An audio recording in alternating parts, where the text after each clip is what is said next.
മുജാഹിദ് പ്രസ്ഥാനത്തിൻ്റെ സത്യസന്ധവും പ്രമാണബന്ധിതവുമായ ആദർശത്തിന് തിരുത്തെഴുതിയതിനു ശേഷമാണ്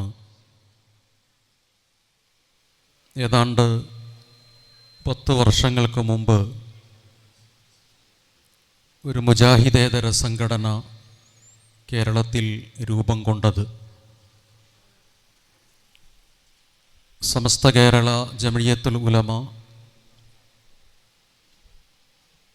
ജമാഅത്തെ ഇസ്ലാമി, തബ്ലീഗ് തരീഖത്തി പ്രസ്ഥാനങ്ങൾ എന്നിവയൊന്നും മുജാഹിദ് പ്രസ്ഥാനത്തിൻ്റെ ആദർശം സ്വീകരിക്കുന്ന പ്രസ്ഥാനങ്ങളല്ല. ആ കൂട്ടത്തിലേക്ക് പ്രായം കൊണ്ട് വളരെ ചെറുപ്പമുള്ള, എന്നാൽ ആശയം കൊണ്ട് ഒരു നൂറ്റാണ്ട് പിറകിലോട്ട് പോയിട്ടുള്ള ഒരു സംഘടന കൂടി പിറന്ന ചരിത്രം നമുക്കറിയാം. പ്രമാണങ്ങൾ വസ്തുതാപരമായി മനസ്സിലാക്കുന്നിടത്ത് സംഭവിച്ചിട്ടുള്ള അബദ്ധങ്ങളാണ് കേരളത്തിലുള്ള എല്ലാ ആദർശ പ്രസ്ഥാനങ്ങളും രൂപപ്പെടാനുള്ള കാരണം. കേരളത്തിലെ ആദ്യത്തെ പണ്ഡിത സംഘടനയായ കേരള ജമിയത്തുൽ ഉലമയിൽ നിന്ന് ഇത്തരം ആദർശ വ്യതിയാനം സംഘടിച്ചിട്ടുള്ള സംഘടനകൾ രംഗത്ത് വരുന്ന പശ്ചാത്തലത്തിൽ അവരുടെ ആശയ തലം പ്രാമാണികമല്ല എന്ന് ബോധ്യപ്പെടുത്തുന്നത് പുതിയതല്ല. അതുകൊണ്ട് തന്നെ കാലം തേടുന്ന ഇസ്ലാഹ് എന്ന ഒരു സന്ദേശ പ്രചാരണം യാദൃശ്ചികമായി ഈയൊരു കാലയളവിൽ KNM മർക്കസ് ദഅവ മുന്നോട്ട് വച്ചിട്ടുണ്ട് എന്നതു ശരിയാണ്. എന്നാൽ ഈ പ്രസ്ഥാനത്തിൻ്റെ രൂപീകരണം മുതൽ പ്രമാണബന്ധിതമായ ആശയങ്ങൾ കേരളത്തിൽ കൃത്യമായി പ്രബോധനം നടത്തി വരികയാണ് ഈ സംഘടന. അതുകൊണ്ട് തന്നെ കേരളത്തിലെ മുജാഹിദുകൾക്കും മുജാഹിദേതര മനുഷ്യർക്കും പ്രസ്ഥാനങ്ങൾക്കുമൊക്കെ അറിയാവുന്ന പച്ചയായ ഒരു സത്യമാണ് ഇസ്ലാമിൻ്റെ അടിസ്ഥാന പ്രമാണങ്ങൾ എന്നത് 2 എണ്ണമാണ്. 1 ഖുർആൻ, 2 സുന്നത്ത് നബിചര്യ. ഇജ്മാഅ്, ഖിയാസ് എന്ന് പറയുന്നത് ഉപപ്രമാണങ്ങളോ അനുബന്ധ പ്രമാണങ്ങളോ ആണ്. വിശുദ്ധ ഖുർആനിൻ്റെയും ചര്യയുടെയും അടിസ്ഥാന ആശയങ്ങളെ അവലംബിച്ചുകൊണ്ടാണ്, അല്ലെങ്കിൽ അടിസ്ഥാനമാക്കിയിട്ടായിരിക്കണം മുസ്ലിം ലോകം അദില്ലത്തു ശർഇയ്യ എന്ന് വിശദീകരിക്കുന്ന ഇജ്മാഇൻ്റെയും ഖിയാസിൻ്റെയും രൂപം ഉണ്ടാകുന്നത്. പ്രമാണങ്ങളിൽ കൊട്ടിമാട്ടലുകൾ നടത്തുന്ന ആളുകൾ ഏറ്റവും ആദ്യമായി ശ്രമിക്കാറുള്ളത് ഈ പ്രമാണങ്ങളെയെല്ലാം ഒന്നാക്കി അവതരിപ്പിക്കാനാണ്. അത്തരം ഒരു ശ്രമം യഥാർത്ഥത്തിൽ ഇവിടെ നടന്നു കഴിഞ്ഞിട്ടുണ്ട്. വിശുദ്ധ ഖുർആൻ 1-ാം പ്രമാണവും നബിചര്യ 2-ാം പ്രമാണവുമാണ്. വഹയിൻ്റെ അടിസ്ഥാനത്തിലാണ് അവ രണ്ടും രൂപീകരിക്കപ്പെടുന്നത്. അതിൻ്റെ വിശദഭാഗം പിന്നീട് വിശദമാക്കാം. ഈ രണ്ട് പ്രമാണങ്ങളെയും സംബന്ധിച്ചും അവയിൽ പരാമർശിച്ചിട്ടുള്ള കാര്യങ്ങളും സഹാബികൾ ഉൾപ്പെടെയുള്ള സച്ചരിതരും പൂർവികരുമായിട്ടുള്ള ആളുകൾ ദീർഘമായി പ്രബോധനം നിർവഹിച്ചിട്ടുണ്ട്, പരാമർശിച്ചിട്ടുണ്ട്. പ്രസ്തുത പണ്ഡിത വചനങ്ങൾ ധാരാളമായി നമുക്ക് ഗ്രന്ഥങ്ങളിൽ കാണാൻ കഴിയുന്നതാണ്. വിശുദ്ധ ഖുർആനിന്റെ വ്യാഖ്യാനം എഴുതിയിട്ടുള്ള മഹാനായ സ്വഹാബി ഇബ്നു അബ്ബാസ് റളിയല്ലാഹു അൻഹു മുതൽ ആ കാലഘട്ടത്തിൽ തന്നെ എഴുതപ്പെട്ടതും ക്രോഡീകരിച്ചതുമായ ഒട്ടനവധി ഗ്രന്ഥങ്ങൾ നമുക്ക് കാണാം. ആ പണ്ഡിത വചനങ്ങൾ യഥാർത്ഥത്തിൽ മതത്തിൽ സ്വതന്ത്രമായ പ്രമാണങ്ങളല്ല.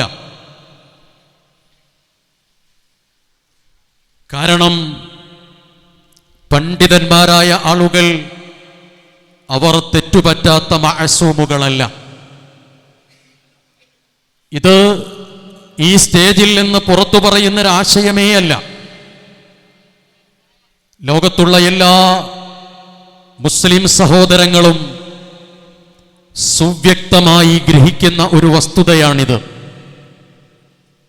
പണ്ഡിത വചനങ്ങളിലൂടെ ഖുർആനിനെയും ഹദീസിനെയും തെളിയിക്കുകയല്ല, ഖുർആനിന്റെയും ഹദീസിന്റെയും അടിസ്ഥാന ആശയങ്ങൾക്ക് ശക്തിപ്പെടുത്തുകയും സഹായകമാവുകയും ചെയ്യുകയാണ് പണ്ഡിത വചനങ്ങൾ. യഥാർത്ഥത്തിൽ അന്ധവിശ്വാസങ്ങളും അനാചാരങ്ങളും അബദ്ധധാരണകളും കേരളീയ സമൂഹത്തിൽ കൊണ്ടുവരുന്നത് പണ്ഡിതന്മാരെ അന്ധമായി അനുകരിക്കാനുള്ള ആഹ്വാനം നിർവഹിച്ചാണ്.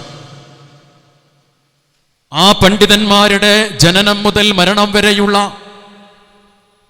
മതപരമായ പ്രവർത്തന രംഗത്തുള്ള താപസജന്യമായ പ്രവർത്തനങ്ങളെ കാണിച്ചു കൊടുത്തുകൊണ്ടാണ് അവർ തെറ്റുകാരാണോ തെറ്റുപറ്റിയവരാണോ എന്ന ചോദ്യം കേരളത്തിൽ മുഴങ്ങിയത്. മദ്ഹബി പണ്ഡിതന്മാരായ ആളുകൾ അവരൊക്കെയും കേരളത്തിലെ മുജാഹിദ് പ്രസ്ഥാനത്തെ വിമർശിക്കുന്നിടത്ത് സ്വീകരിച്ചിരുന്ന ശൈലി ആ മദ്ഹബി പണ്ഡിതന്മാരൊക്കെയും അവരെക്കാൾ കൂടുതൽ മുജാഹിദുകളായ ആളുകൾക്കാണോ വിവരമുള്ളത്? ഇമാം ഷാഫി റഹ്മഹുള്ളയേക്കാൾ വലിയ പണ്ഡിതനാണോ ഇന്ന വ്യക്തി എന്ന് ചോദിച്ചുകൊണ്ടാണ് കേരളത്തിൽ ബിദ്അഈ പ്രസ്ഥാനങ്ങളും അന്ധവിശ്വാസ അത്യാചാര സംഘടനകളും തങ്ങളുടെ വാദങ്ങൾ സമർത്ഥിച്ചത്. അത്തരമൊരു സമർത്ഥന രീതി പിൻകാലഘട്ടത്തിലും ഈ കാലഘട്ടത്തിലും നമുക്ക് കാണാൻ സാധിക്കുന്നതാണ്. അറബിയിൽ പേര് വിളിക്കുന്ന മഹാരഥന്മാരായ പണ്ഡിതന്മാരെ ഇകഴ്ത്തുകയോ ബഹുമാന ആദരവുകൾ കുറച്ച് സംസാരിക്കുകയോ അല്ല ചെയ്യുന്നത്. മറിച്ച് ഖുർആനിനോടും പ്രവാചകന്റെ തിരുചര്യയോടും അവരുടെ അഭിപ്രായങ്ങൾ യോജിക്കുമ്പോഴാണ് മതപരമായ കാര്യത്തിൽ ആ അഭിപ്രായങ്ങൾ സ്വീകരിക്കാൻ നിർവാഹമുള്ളൂ എന്നത് മുസ്ലിം ലോകത്ത് സച്ചരിതരായ സലഫ് സാലിഹീങ്ങളുടെ ചര്യ മനസ്സിലാക്കുന്ന ആളുകൾക്ക് ബോധ്യപ്പെടുന്നൊരു വസ്തുതയാണ്. തഖ്ലീദിനെതിരെ അതിശക്തമായ രീതിയിൽ പ്രവർത്തിച്ചിട്ടുള്ള സംഘടനയായ മുജാഹിദ് പ്രസ്ഥാനത്തിൽ നിന്ന് ഒരിക്കലും കേട്ടിട്ടില്ലാത്തൊരു കാര്യമാണ് ഈ ആളുകളൊക്കെയും തെറ്റായ വാദഗതിക്കാരാണോ എന്നാണോ നിങ്ങൾ പറയുന്നത്? ഇവരൊക്കെയും നിങ്ങളെക്കാൾ കൂടുതൽ ഖുർആൻ അറിയാത്തവരാണ് എന്നാണോ നിങ്ങൾ പറയുന്നത്? തൗഹീദിന്റെയും പ്രവാചകചര്യയുടെയും ആശയങ്ങൾ ഇവർക്കൊന്നും അറിയാത്തതിനേക്കാൾ കൂടുതൽ നിങ്ങൾക്കറിയുന്നുണ്ട് എന്നാണോ പറയുന്നത് എന്ന ചോദ്യം MCC മൗലവിയുടെയും EK മൗലവിയുടെയും സയ്യിദ് മൗലവിയുടെയും മുഹമ്മദ് അമാനി മൗലവിയുടെയും തൗഹീദി പ്രബോധനത്തെ നേരിടാൻ വേണ്ടി കടന്നുവന്ന യാഥാസ്ഥികരായ ആളുകളിൽ നിന്ന് എത്രയെത്രയോ തവണ നമ്മൾ കേട്ടിട്ടുള്ളതാണ്.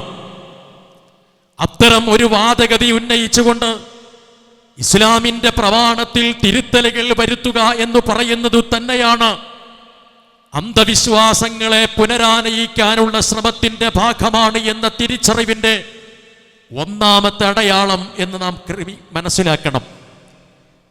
മർഹൂം KP മുഹമ്മദ് മൗലവി റഹിമഹുള്ളയും AP അബ്ദുൽ ഖാദർ മൗലവിയും ഒരുമിച്ചെഴുതിയിട്ടുള്ള തഖ്ലീദ് ഒരു പഠനം എന്ന് പറയുന്ന ഗ്രന്ഥത്തിൽ അതിന്റെ 63-ാമത്തെ പേജിൽ അത്യന്തം അപകടകരമായൊരു പ്രവണത നിലനിൽക്കുന്നതിനെ താക്കീത് ചെയ്തിട്ടുണ്ട്. എന്നാൽ ജനങ്ങൾ ഈ തത്വം പലപ്പോഴും വിസ്മരിച്ചു കളയുകയാണ്. പണ്ഡിതന്മാരെ അന്ധമായി അനുകരിക്കുകയും പണ്ഡിത വചനങ്ങൾക്ക് പ്രമാണങ്ങളെക്കാൾ കൂടുതൽ പകിട്ടും പരിശുദ്ധിയും കൊടുക്കുകയും ചെയ്യുന്ന സമീപനത്തിനെ കുറിച്ച് ജാഗ്രതയോടെ ഇരിക്കണമെന്നാണ് കേരള നദുവത്തുൽ മുജാഹിദീന്റെ ജനറൽ സെക്രട്ടറി ആയിരുന്ന KP മുഹമ്മദ് മൗലവിയുടെയും AP അബ്ദുൽ ഖാദർ മൗലവിയുടെയും അഭിപ്രായത്തിൽ ഗ്രന്ഥത്തിൽ രേഖപ്പെടുത്തിയത്. ഇതാണ് ഞങ്ങൾ സ്വീകരിക്കുന്നത്, ഈ ആശയമാണ് നമ്മൾ ഉൾക്കൊള്ളുന്നത്. എന്നാൽ ജനങ്ങൾ ഈ തത്വം പലപ്പോഴും വിസ്മരിച്ചു കളയുകയാണ് പതിവ്. അവർ തങ്ങൾക്കിഷ്ടപ്പെട്ടവരും തങ്ങൾ ബഹുമാനിക്കുന്നവരുമായ വ്യക്തികൾ എന്തെങ്കിലും പറഞ്ഞാൽ, മതപരമായ കാര്യത്തിലായാൽ പോലും അതപ്പടി സ്വീകരിക്കുന്നു. മതത്തിന്റെ പ്രമാണങ്ങളിൽ ഇതിന് വല്ല തെളിവുമുണ്ടോ എന്നവർ ചോദിക്കുന്നത് പോകട്ടെ, അങ്ങനെ ചിന്തിക്കാൻ കൂടി അവർ ധൈര്യപ്പെടുന്നില്ല. മതപ്രമാണങ്ങൾ എന്തു തന്നെയായിരുന്നാലും ഇത്തരക്കാൾ പറയുന്നതാണ് ശരി. അവർ വലിയ കൂട്ടരാണ്, അതുകൊണ്ട് അവർ പറയുന്നത് സ്വീകരിക്കലാണ് നമ്മുടെ കടമ എന്നാണ് അവരുടെ ചിന്താഗതി. പ്രസ്തുത ചിന്താഗതി പരമാബദ്ധമാണെന്ന് പ്രത്യേകം എടുത്തു പറയേണ്ടതില്ല. തികച്ചും അപകടകരമായ പ്രവണതയാകുന്നു ഇത് എന്ന് AP അബ്ദുൽ ഖാദർ KP മുഹമ്മദ് മൗലവിയും എഴുതിയിട്ടുള്ള തഖ്ലീദ് ഒരു പഠനം എന്ന ഗ്രന്ഥത്തിൽ രേഖപ്പെട്ട് കിടക്കുകയാണ്. ഇവിടെ അവതരിപ്പിക്കപ്പെട്ട വിവിധ വിഷയങ്ങൾക്ക് വിശുദ്ധ ഖുർആനിലോ പ്രവാചകന്റെ തിരുചര്യയിൽ നിന്നോ തെളിവ് ധരിക്കുന്നതിനേക്കാൾ കൂടുതൽ പണ്ഡിത വചനങ്ങളുടെ അകമ്പടിയോടുകൂടിയാണ് അന്ധവിശ്വാസങ്ങളെ സ്ഥാപിച്ചെടുക്കാൻ വേണ്ടിയിട്ട് രംഗത്ത് വന്നിട്ടുള്ളത്. ദീർഘമായി ഇൻഷാ അല്ലാഹ് പിന്നീട് നമുക്ക് വിശകലനം ചെയ്യാം. പ്രമാണങ്ങളിൽ ശരിയായി മനസ്സിലാക്കുന്നതിന്, പ്രമാണങ്ങളിൽ ഉൾക്കൊള്ളുന്നതിന്, പ്രമാണങ്ങൾ അതിൻ്റെ അടിസ്ഥാനത്തെ അവലംബിച്ചുകൊണ്ടു തന്നെയാണ് അഭിപ്രായങ്ങൾ പറഞ്ഞിട്ടുള്ളത് എന്ന് കൃത്യമായി ബോധ്യപ്പെടുന്നതിന് പണ്ഡിത വചനങ്ങൾ ആവശ്യമാണ്. പക്ഷേ ആ പണ്ഡിത വചനങ്ങളെ ഒരു കാരണവശാലും പ്രമാണമായി സ്വീകരിക്കാവതല്ല എന്നതാണ് മുസ്ലിം ലോകം സ്വീകരിക്കുന്നത്. ഇസ്ലാമിക ലോകത്തിലെ ഏറ്റവും പ്രധാനപ്പെട്ട ഒരു പണ്ഡിതനാണ് ഇബ്നു ഖയ്യിം അൽ ജൗസിയ്യ റഹ്മഹുല്ലാ. അദ്ദേഹത്തിന്റെ ഉസ്താദ് ഇസ്മാഈലുൽ ഹർവിയാണ്. അബൂ ഇസ്മാഈലുൽ ഹർവി എന്ന അദ്ദേഹത്തിന്റെ ഉസ്താദിന്റെ അഭിപ്രായത്തിന് ഇബ്നു ഖയ്യിം എതിരു പറഞ്ഞു. അദ്ദേഹത്തിന്റെ അഭിപ്രായം സ്വീകരിക്കാൻ കഴിയില്ല. പ്രമാണപരമായ ചില കാര്യങ്ങൾ എടുത്തുദ്ധരിച്ചുകൊണ്ട് അദ്ദേഹത്തിന്റെ അഭിപ്രായങ്ങൾ ശരിയല്ല എന്ന് പറഞ്ഞ ഘട്ടത്തിൽ തന്റെ ഉസ്താദായ ഇസ്മാഈലുൽ ഹർവിയെ തള്ളിക്കളയുന്നു, ബഹുമാനിക്കുന്നില്ല, ആദരിക്കുന്നില്ല എന്ന വിമർശനം ഇബ്നു ഖയ്യിം അൽ ജൗസിയ്യയെ കുറിച്ച് ആ കാലഘട്ടത്തിൽ പുറത്തേക്ക് വന്നു. ആ സന്ദർഭത്തിൽ അദ്ദേഹം പറഞ്ഞിട്ടുള്ള അഭിപ്രായം വളരെ പ്രസക്തമായി നമുക്കിങ്ങനെ കാണാൻ കഴിയും. ശൈഖുൽ ഇസ്ലാം ഹബീബുൻ ഇലൈന വൽ ഹഖു അഹബ്ബു ഇലൈന മിൻ. ശൈഖുൽ ഇസ്ലാം ഇസ്മാഈലുൽ ഹർവി എനിക്കേറ്റവും പ്രിയപ്പെട്ടവനാണ്, ആദരിക്കുന്നവനാണ്, ബഹുമാനിക്കുന്നവനാണ്. പക്ഷേ വൽ ഹഖു, യഥാർത്ഥ സത്യം അഹഖു ഇലൈന മിൻഹു, ഇസ്മാഈലുൽ ഹർവിയേക്കാൾ ഞാൻ ബഹുമാനിക്കുന്നത് അതാണ്. ഇതാണ് മുജാഹിദ് പ്രസ്ഥാനത്തിന് പറയാനുള്ളത്. കാരണം അദ്ദേഹം വിശദീകരിക്കുന്നുണ്ട്, പ്രവാചകൻ സല്ലല്ലാഹു അലൈഹി വസല്ലമ മാത്രമാണ് മഅസൂമായി ഉള്ളത്. അതുകൊണ്ട് തന്നെ തെറ്റുപറ്റാത്തത്, പ്രവാചകനു മാത്രമാണ്. പ്രവാചകന്റെ വാക്കുകൾ, മതപരമായി പ്രവാചകന്റെ അഭിപ്രായങ്ങൾ വഹയിന്റെ അടിസ്ഥാനത്തിലാണ്. ആ വഹയിന്റെ അടിസ്ഥാനത്തിൽ മഅസൂമായ പ്രവാചകൻ പറയുമ്പോൾ അതൊരിക്കലും തെറ്റുപറ്റുന്നതല്ല. എന്നാൽ ഇസ്മായിലുൽ ഹർവി എന്ന് പറയുന്നത് പണ്ഡിതനാണ്, ആദരിക്കുകയും ബഹുമാനിക്കുകയും ചെയ്യുന്ന മഹാവ്യക്തിത്വമാണ്. പക്ഷേ തെറ്റുപറ്റാൻ സാധ്യതയുള്ള മഅസൂമുകളുടെ കൂട്ടത്തിലാണ് ഇസ്മായിലുൽ ഹർവിയെയും പരിഗണിക്കുന്നത് എന്നതാണ്. അതുകൊണ്ട് തന്നെയാണ് പണ്ഡിത വചനങ്ങളെ, പ്രമാണങ്ങൾ മനസ്സിലാക്കുന്നിടത്ത് എങ്ങനെ സ്വീകരിക്കണം എന്നതിന് കൃത്യമായ വിശകലനങ്ങൾ ലോകത്ത് ഗ്രന്ഥങ്ങളിൽ രേഖപ്പെട്ടിട്ടുള്ളത്. പറഞ്ഞത് ഒന്നാമത്തെ പ്രമാണം വിശുദ്ധ ഖുർആൻ, രണ്ടാമത്തെ പ്രമാണം പ്രവാചകന്റെ തിരുചര്യ. ഇവിടെ നടന്നിട്ടുള്ള സംസാരത്തിൽ ചില ഭാഗങ്ങളിലും മുമ്പ് വിസ്രം കൂപ്പ് നടത്തുന്ന വിവിധ പരിപാടികളിലും വിശുദ്ധ ഖുർആനിനെയും പ്രവാചകന്റെ തിരുചര്യയെയും ഒന്നായി അവതരിപ്പിക്കാനുള്ള ശ്രമമാണ് നടത്തുന്നത്. കടലിലേക്ക് എറിഞ്ഞിട്ടുള്ള അന്ധവിശ്വാസങ്ങളെ ആ കടലിൽ നിന്ന് ഇങ്ങോട്ട് കരക്ക് വീണ്ടും കൊണ്ടുവരുന്നതിന് വേണ്ടിയിട്ട് ഒരുപക്ഷെ കരക്കകത്തും കടലിലും താമസിക്കുന്ന ആളുകൾ ഇവിടെ വന്ന്, കടലിന്റെ പരിസരത്ത് താമസിക്കുന്ന ആളുകൾ ഇവിടെ വന്ന് സംസാരിച്ചത് വിശുദ്ധ ഖുർആനും പ്രവാചകന്റെ തിരുചര്യയും ഒന്നാകുന്നു എന്ന ആശയത്തിലാണ്. ഇവിടെ പണ്ഡിതന്മാർ ഈ വിഷയത്തെ സംബന്ധിച്ച് എന്താണ് പറഞ്ഞിട്ടുള്ളത്?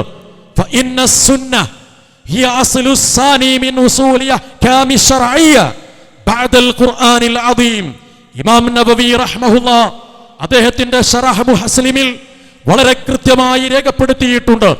തീർച്ചയായും സുന്നത്ത് എന്ന് പറയുന്നത്, നബിചര്യ എന്ന് പറയുന്നത്, അത് ശറയിൽ രണ്ടാമത്തെ അസുലാണ്. വിശുദ്ധ ഖുർആൻ കഴിഞ്ഞതിന് ശേഷം ശറയിലെ രണ്ടാമത്തെ അസുലാണ് പ്രവാചകന്റെ തിരുചര്യ എന്ന് പറയുന്നത്. ഇതേ കാര്യം സവിസ്തരമായി കൃത്യമായ രീതിയിൽ ഇബ്നു ഹജറുൽ അസ്ഖലാനി വിശദീകരിച്ചിട്ടുള്ളത് നമുക്ക് കൃത്യമായി മനസ്സിലാക്കാൻ കഴിയുന്നതാണ്. അബൂബക്കർ റളിയല്ലാഹു അൻഹുവിൽ നിന്ന് റിപ്പോർട്ട് ചെയ്യുന്ന അദ്ദേഹത്തിന്റെ വാക്കായി രേഖപ്പെടുത്തിയിട്ടുള്ളത് 17ാമത്തെ വള്ളിയത്തിലെ 200ാമത്തെ പേജിൽ രേഖപ്പെടുത്തിയത് ഇങ്ങനെയാണ്: വഅഖ്റജൽ ബൈഹഖി ബിസനദിൻ സ്വഹീഹിൻ അൻ മൈമൂൻ ഇബ്നു മഹ്റാൻ. മൈമൂൻ ഇബ്നു മഹ്റാനിൽ നിന്ന് സ്വഹീഹായി റിപ്പോർട്ട് ചെയ്തിട്ടുള്ള ഇമാം ബൈഹഖിയുടെ വചനം, ഹദീസ്: കാന അബൂബക്കർ സിദ്ദീഖ് റളിയല്ലാഹു അൻഹു ഇദാ വറദ അലൈഹി അംറൻ നദറ ഫീ കിതാബില്ലാ. അബൂബക്കർ റളിയല്ലാഹു അൻഹുവിന്റെ മുമ്പിൽ ഒരു വിഷയം വന്നാൽ നദറ ഫീ കിതാബില്ലാ, ആദ്യമായി പരിഗണിക്കുന്നത് വിശുദ്ധ ഖുർആനിനെയാണ്. വഇൻ വജദ ഫീഹി മാ യഖ്തദി ബിഹി ഖളാ ബൈനഹും, ആ ഖുർആനിൽ തദ്വിഷയമായി എന്തെങ്കിലും കണ്ടിട്ടുണ്ട് എങ്കിൽ ആ വിഷയവുമായി ബന്ധപ്പെടുത്തിയ വിധി നടപ്പിലാക്കും. ഫഇൻ അലിമഹു മിൻ സുന്നത്തി റസൂലില്ലാ സല്ലല്ലാഹു അലൈഹി വസല്ലം, ആ ഖുർആനിൽ നിന്ന് അത് കണ്ടെത്താൻ സാധ്യമായില്ലെങ്കിൽ പ്രവാചകന്റെ തിരുചര്യയിലേക്കാണ് പോകുന്നത്. ആ പ്രവാചകന്റെ തിരുചര്യയിലേക്ക് രണ്ടാമതാണ് അവലംബിക്കുന്നത്.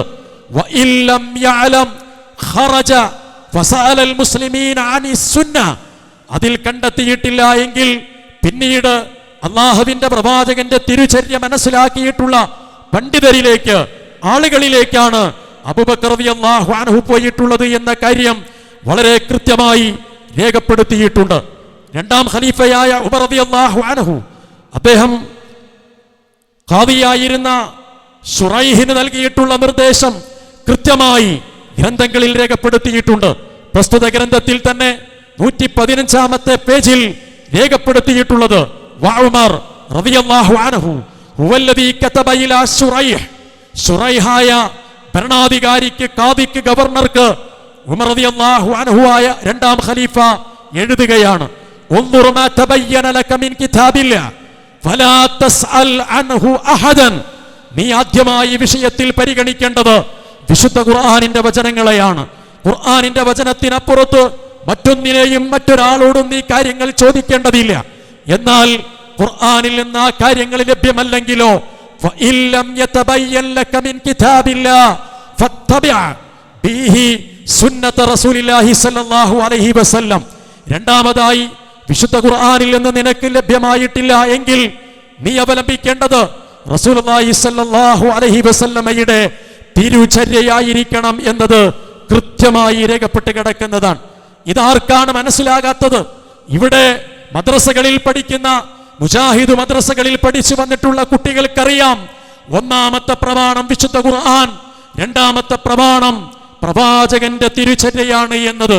ഒരുപക്ഷെ അഹ്ലുസുന്നത്തി വൽ ജമാഅത്തിന്റെ മദ്രസകളിൽ പഠിക്കുകയോ അവിടെ നിന്ന് പഠിച്ചതിന് ശേഷം മുജാഹിദ് പ്രസ്ഥാനത്തിലേക്ക് കടന്നു വന്ന് മുജാഹിദ് പ്രസ്ഥാനത്തിന്റെ ആദർശങ്ങളിൽ അപകടകരമായ വ്യതിയാനങ്ങൾ സംഭവിക്കാൻ വേണ്ടി നേതൃത്വം നൽകുന്നവർക്ക് ഒരുപക്ഷെ അദില്ലത്തു ശറഈയെ കുറിച്ച് കൃത്യമായി ധാരണയുണ്ടാകണം എന്നില്ല.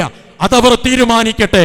നമുക്ക് പറയാനുള്ളത്, ഇസ്ലാഹി പ്രസ്ഥാനത്തിന്റെ സമാധരണീയരായ പണ്ഡിതന്മാർ കൃത്യവും വ്യക്തവുമായി രേഖപ്പെടുത്തിയിട്ടുള്ള കാര്യം, ഒന്നാം പ്രമാണം വിശുദ്ധ ഖുർആൻ, രണ്ടാമത്തെ പ്രമാണം പ്രവാചകന്റെ തിരുചര്യ എന്ന കാര്യമാണ്.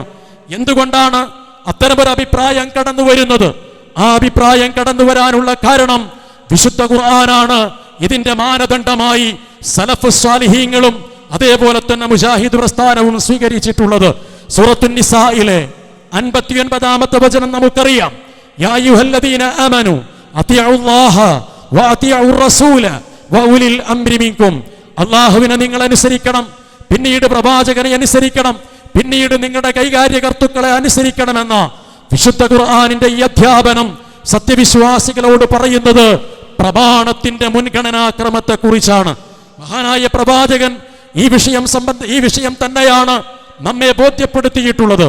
സൂറത്തു ഹശ്റിലെ 7-ാമത്തെ വചനത്തിൽ ഖുർആൻ പറയുന്നു, വമാ ആതാകുമുർ റസൂലു ഫഖുദു വമാ നഹാകും അൻഹു ഫൻതഹു വത്തഖുല്ലാഹ ഇന്നല്ലാഹ ശദീദുൽ ഇഖാബ്.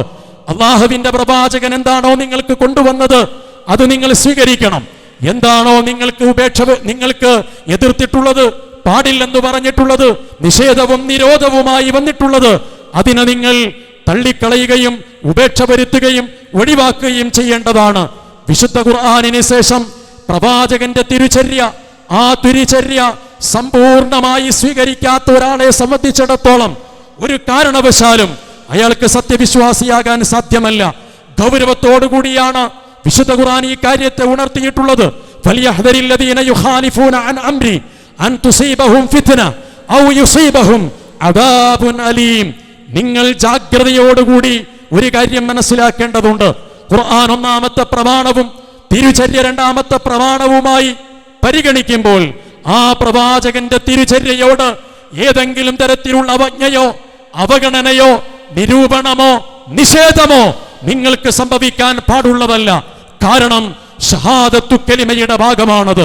അശ്ഹദു അല്ലാ ഇലാഹ ഇല്ലല്ലാഹ് വഅശ്ഹദു അന്ന മുഹമ്മദർ റസൂലുള്ളാഹ് എന്ന ഷഹാദത്തു കലിമയെ അംഗീകരിക്കാത്ത ഒരാളെ മുസ്ലിമായി പരിഗണിക്കാൻ സാധ്യമല്ല.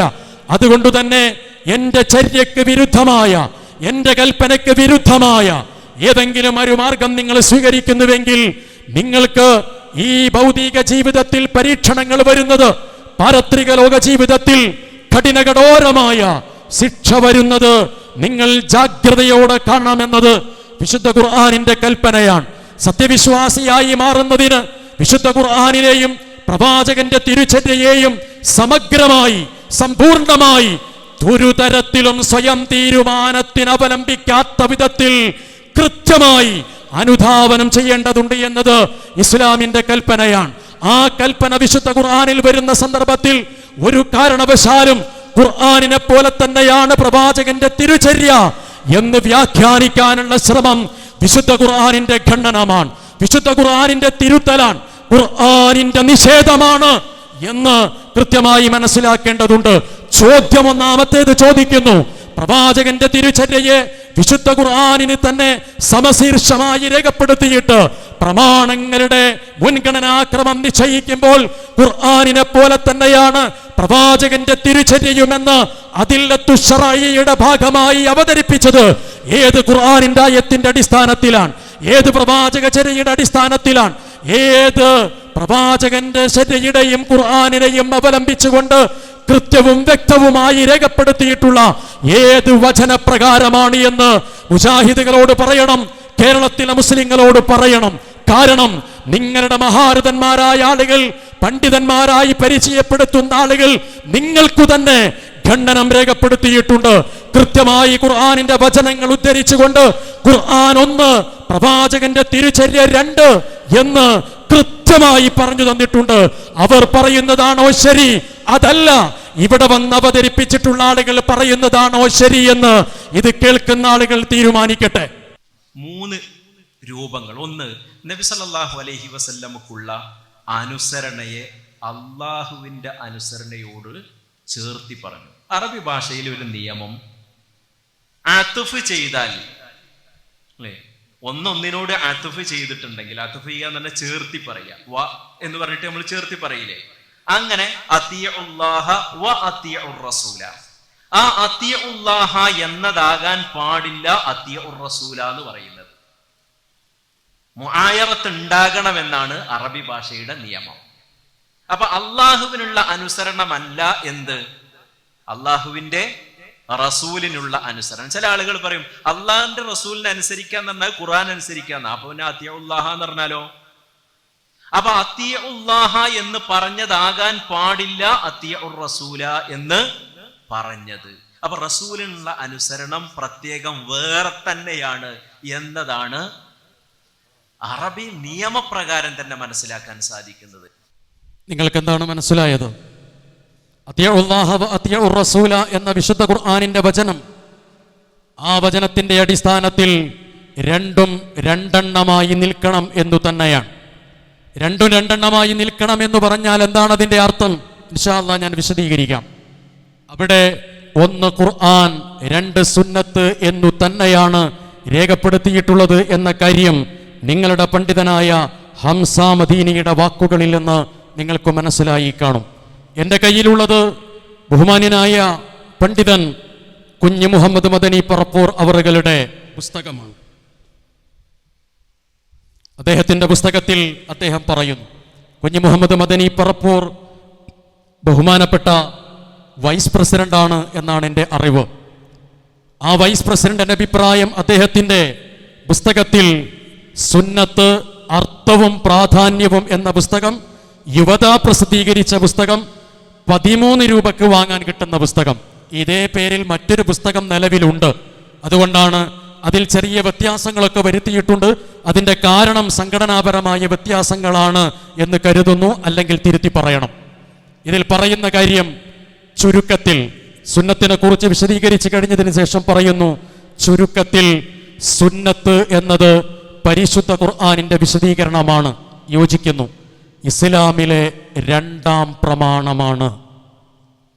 അള്ളാഹു മനുഷ്യന് തൃപ്തിപ്പെട്ട് അംഗീകരിച്ചു തന്ന ജീവിത ആദർശത്തിന്റെ വിശദാംശങ്ങളാണ് അവയിൽ ഉള്ളത് എന്നതാണ് ബഹുമാന്യനായ കുഞ്ഞു മുഹമ്മദ് മദനി പറപ്പൂർ വിശദീകരിക്കുന്നത്. നമ്മളിവിടെ നിൽക്കണം. ഇതാണ് വിശദീകരിച്ചു തരേണ്ടത്. വിശുദ്ധ ഖുർആനും പ്രവാചകന്റെ തിരുചര്യയും, വിശുദ്ധ ഖുർആനും പ്രവാചകന്റെ തിരുചര്യയും ഒന്നല്ല എന്നതും 2ആണ്. പ്രമാണങ്ങളിൽ 1, 2 എന്ന പരിഗണന നൽകുന്നതാണ് എന്നാണ് ബോധ്യപ്പെടേണ്ടത്. ബഹുമാന്യനായ മുഹമ്മദ് അമാനി മൗലവി തിരുചര്യം ഇസ്ലാം ശരീഅത്തിൽ അതിന്റെ സ്ഥാനവും എന്ന് പറയുന്ന പുസ്തകത്തിലെ 339 പേജിൽ രേഖപ്പെടുത്തിയ ഭാഗം നാം ശ്രദ്ധിക്കുക.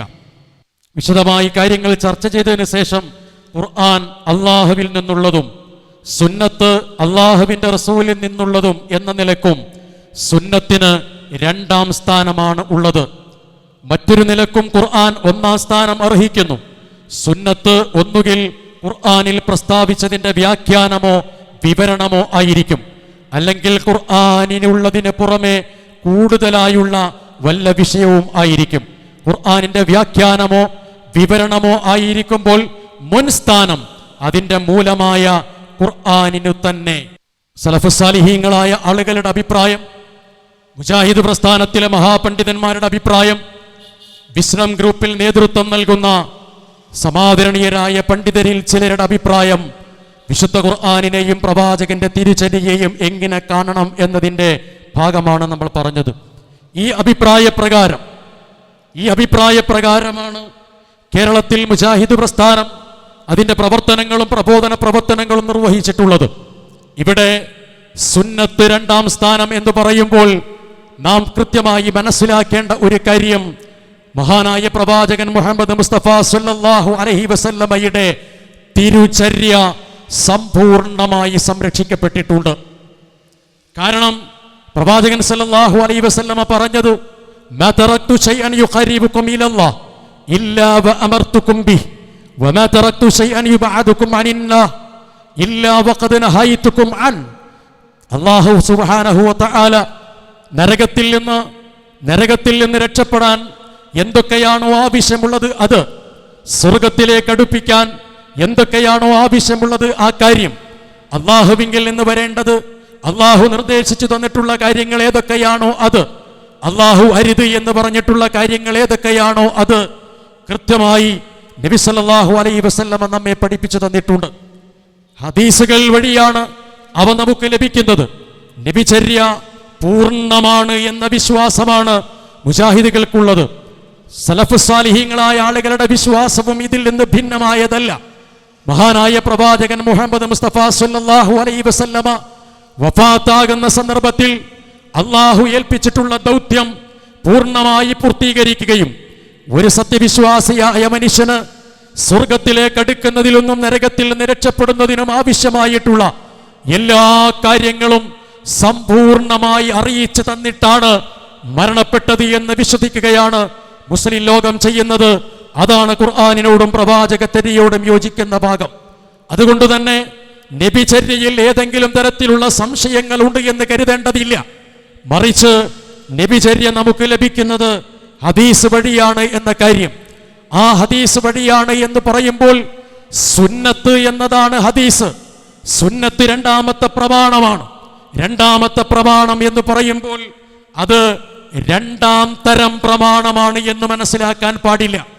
ഇവിടെ കൊണ്ടുവരുന്ന സിദ്ധാന്തവും അവതരണ രീതിയും അങ്ങനെയാണ്. അത് ഹദീസല്ലേ എന്ന് പറഞ്ഞ് തള്ളിക്കളയുന്നു എന്നതാണ് അവതരിപ്പിക്കപ്പെടുന്നതിന്റെ മർമ്മം. ഹദീസ് എന്ന് പറയുന്നതും പ്രവാചകന്റെ തിരുചര്യ എന്ന് പറയുന്നതും രണ്ടും രണ്ടാണെന്ന് വേർതിരിച്ചു മനസ്സിലാക്കേണ്ടതുണ്ട്. പ്രവാചകന്റെ തിരുചര്യ സമ്പൂർണമായും ഇവിടെ പൂർത്തീകരിക്കപ്പെട്ടതാണ്. ആ തിരുചര്യ ഹദീസുകൾ എവിടെയാണ് നമുക്ക് ലഭിക്കുന്നത്? ഹദീസുകളോ, ഞാനത് വിശദീകരിക്കാം, ഹദീസുകളോ സ്വഹീഹ് ലഈഫ് എന്ന് പറയുന്ന രണ്ട് ഭാഗങ്ങളിലൂടെ, രണ്ട് കൈവഴികളിലൂടെ കടന്നു വന്നിട്ടുണ്ട്. അഥവാ സത്യസന്ധമായ ഹദീസുകളുണ്ട്, ദുർബലമായ ഹദീസുകളുണ്ട്. അള്ളാഹുവിന്റെ ഇസ്ലാമിന്റെ പ്രമാണം സുന്നത്ത് എന്ന് പറയുമ്പോൾ ആ സുന്നത്ത് എന്ന് പറയുന്നതിനെ മുഖവിലക്കെടുത്തുകൊണ്ട് എല്ലാ ഹദീസുകളും എന്ന് പറയുമ്പോൾ തീർച്ചയായും അപകടകരമായ തരങ്ങളിലേക്കായിരിക്കും പോകുന്നത്. സുന്നത്തിനെ രണ്ടാം തരമാക്കി അവതരിപ്പിക്കുകയല്ല, മറിച്ച് രണ്ടാമത്തെ പ്രമാണം എന്ന് മനസ്സിലാക്കുകയാണ്. ഹദീസായ കാര്യങ്ങളെ സംബന്ധിച്ചിടത്തോളം ആ ഹദീസിൽ സുന്നത്ത്, സനദ്, മത്ന് എന്ന് പറയുന്ന രണ്ട് ഭാഗങ്ങളുണ്ട്, നിദാന ശാസ്ത്രങ്ങളുണ്ട്. ആ നിദാന ശാസ്ത്രങ്ങളുടെ അടിസ്ഥാനത്തിൽ അവ സ്വഹീഹാണ് എങ്കിൽ അവ സ്വീകരിക്കുകയാണ് ചെയ്യുന്നത്. അത് സ്വീകരിക്കാതിരിക്കുന്നത് സത്യവിശ്വാസിക്ക് ചേർന്ന കാര്യമല്ല. അത് നിരാകരിക്കാൻ പാടില്ല, അതിനെ നിഷേധിക്കാൻ ഒരു കാരണവശാലും സാധ്യമല്ല. നബിചര്യയെ എതിർക്കാൻ പാടില്ല, നബിചര്യയെ നിഷേധിക്കാൻ പാടില്ല. എന്തുകൊണ്ട്? അത്തരം നിഷേധമുണ്ടായാൽ അത് ഷഹാദത്തു കലിമയെ ആണ് നിഷേധിക്കുന്നത്. കൃത്യമായി വേർതിരിച്ചു നാം മനസ്സിലാക്കണം. നബിചര്യയെ നിഷേധിക്കുകയില്ല. നബിചര്യയെ നിഷേധിച്ചു കഴിഞ്ഞാൽ ഷഹാദത്തിനെയാണ് നിഷേധിക്കുന്നത്. എന്നാൽ പ്രവാചകന്റെ തിരുചര്യ ഹദീസുകളിലാണ് നമുക്ക് കാണാൻ കഴിയുന്നത്. ആ ഹദീസുകളിൽ ദഈഫുകളുണ്ട്, സ്വഹീഹുകളുണ്ട്, നിദാന ശാസ്ത്രമുണ്ട്, ബലാബല പരിശോധന അനിവാര്യമാകുന്ന അവസ്ഥയുണ്ട്. മുസ്ലിം ലോകം അത് വിശദീകരിച്ചിട്ടുമുണ്ട്. അതിന്റെ അടിസ്ഥാനത്തിൽ സത്യസന്ധമായി സ്വഹീഹായി സനദും മത്നും പൂർണ്ണമായി അംഗീകരിക്കാവുന്ന തരത്തിൽ സ്വഹീഹിന്റെ പരിഗണന വരുമ്പോൾ അത് റസൂലുള്ളാഹി സ്വല്ലല്ലാഹു അലൈഹി വസല്ലമയുടെ സുന്നത്തായി പരിഗണിക്കാൻ കഴിയും, അതിനെ നിഷേധിക്കാൻ കഴിയില്ല. അതുകൊണ്ട് തന്നെയാണ് KNM മർക്കസു ദഅവയിൽപ്പെട്ട ആരും തന്നെ പ്രവാചകന്റെ തിരുചര്യയുടെ ഭാഗമായി സ്വഹീഹായ ഹദീസായി പരിഗണിക്കുന്ന ഏതെങ്കിലും ഒരു ഹദീസിനെ നിദാന ശാസ്ത്രപ്രകാരം സ്വഹീഹായി പരിഗണിക്കുന്ന ഏതെങ്കിലും ഒരു ഹദീസിനെ നിഷേധിച്ചത് നിങ്ങൾക്ക് തെളിയിക്കാൻ സാധ്യമാവുകയില്ല. അങ്ങനെ നിഷേധിച്ചിട്ടുണ്ടെങ്കിൽ അവന്റെ സ്ഥാനം മർക്കസുദ്ദഅവയിൽ ഉണ്ട് എന്ന് പറയാൻ കഴിയില്ല.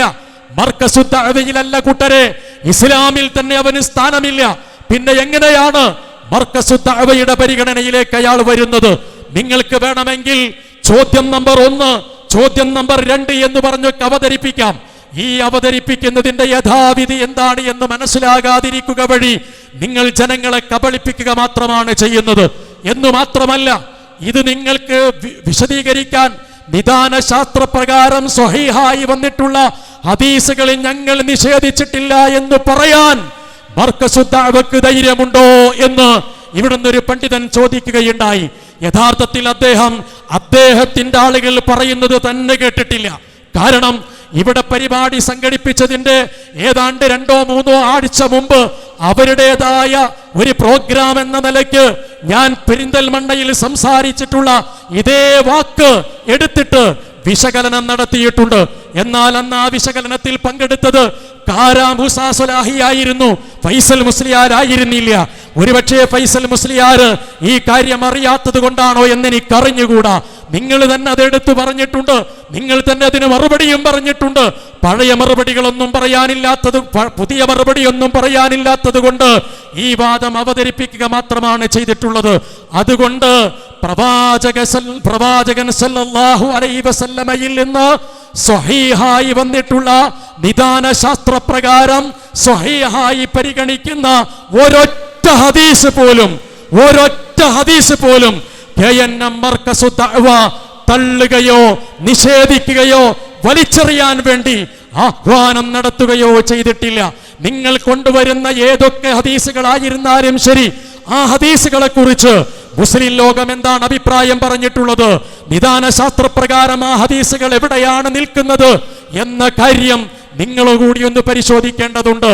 നിദാന ശാസ്ത്രപ്രകാരം ഒരു കാര്യം സ്വഹീഹായാൽ ആ സ്വഹീഹ് സ്വീകരിക്കുന്നതിന് ഒരു തരത്തിലുള്ള അമാന്തവും ഇക്കാലം എത്രയും മുജാഹിദ് പ്രസ്ഥാനത്തിന്റെ ഭാഗമായ മർക്കസുദ്ദഅവയ്ക്ക് ഒരു തരത്തിലുള്ള പ്രയാസവും സംഭവിച്ചിട്ടില്ല.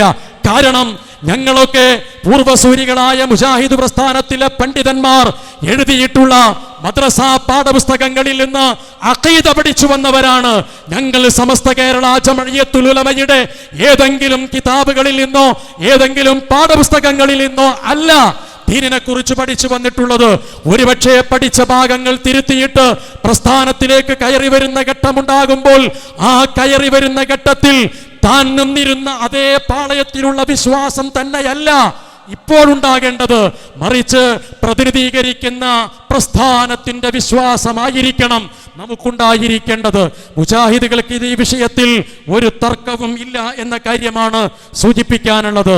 വിശുദ്ധ ഖുർആനും പ്രവാചകന്റെ തിരുചര്യയും അഥവാ ഖുർആനും ഹദീസും ഇവ തമ്മിലുള്ള വ്യത്യാസം എന്താണ്? ഖുർആനിന് നിദാന ശാസ്ത്രം ആവശ്യമില്ല, എന്നാൽ ഹദീസിന് അത് ആവശ്യമുണ്ട്. ഖുർആൻ സമ്പൂർണമായും സ്വീകരിക്കുന്നു, എന്നാൽ ഹദീസ് എന്ന പേരിൽ വരുന്നതിനെ സമ്പൂർണമായി സ്വീകരിക്കാൻ കഴിയില്ല. മൂന്നാമത്തേത് അതിൽ സ്വഹീഹ് മാത്രമാണ് സ്വീകരിക്കുക. മൂന്നാമത്തേത് മൗദൂഅ്, സ്വഹീഹ്, ദഈഫ് എന്ന് പറയുന്ന വേർതിരിവുകൾ യഥാർത്ഥത്തിൽ ഹദീസുകളിലുണ്ട്. വിശുദ്ധ ഖുർആനിൽ അത്തരമൊരു വേർതിരിവുകൾ കാണാൻ സാധിക്കുകയില്ല. 4, വിശുദ്ധ ഖുർആനിലെ വചനങ്ങൾ നിർണിതമാണ്. ആദ്യത്തെ അധ്യായം മുതൽ അവസാന അധ്യായം വരെ കൃത്യവും വ്യക്തവുമായി നിർണയിച്ച് വെച്ചിട്ടുള്ളതാണ്. ആ അധ്യായത്തിൽ പരാമർശ വിധേയമായിട്ടുള്ള ഓരോ ഭാഗത്തിനും അതിൻ്റെതായ ഇഅ്ജാസുണ്ട്, അമാനുഷികതയുണ്ട് എന്ന കാര്യം വിശദിക്കുന്നവരാണ് നമ്മൾ. അതുകൊണ്ട് തന്നെ പ്രവാചകന്റെ ഹദീസിൽ നിന്ന് മുതവാത്തിറായി റിപ്പോർട്ട് ചെയ്തിട്ടുള്ള പ്രവാചകനിലേക്ക് നേരെ എത്തുന്ന ഏതെങ്കിലും ഒരു ഹദീസ് ഒരു കാരണവശാലും നമസ്കാരത്തിൽ പാരായണം ചെയ്യാൻ പാടില്ല. സൂറത്തുൽ ഫാത്തിഹ കഴിഞ്ഞു, എന്നിട്ടോ ബിസ്മില്ലാഹിർ റഹ്മാനിർ റഹീം ഇന്നമൽ അഅ്മാലു ബിന്നിയാത്ത് എന്നോതിയിട്ട് റുകൂക്ക് പോകാൻ പറ്റുമോ? മുതവാത്തിറായ ഒരു ഹദീസ് ഓതിയിട്ട് റുകൂയിലേക്ക് പോകാൻ പറ്റുമോ? ഇല്ലല്ലോ. ഖുർആനിന് തുല്യം ഖുർആൻ മാത്രമാണ്.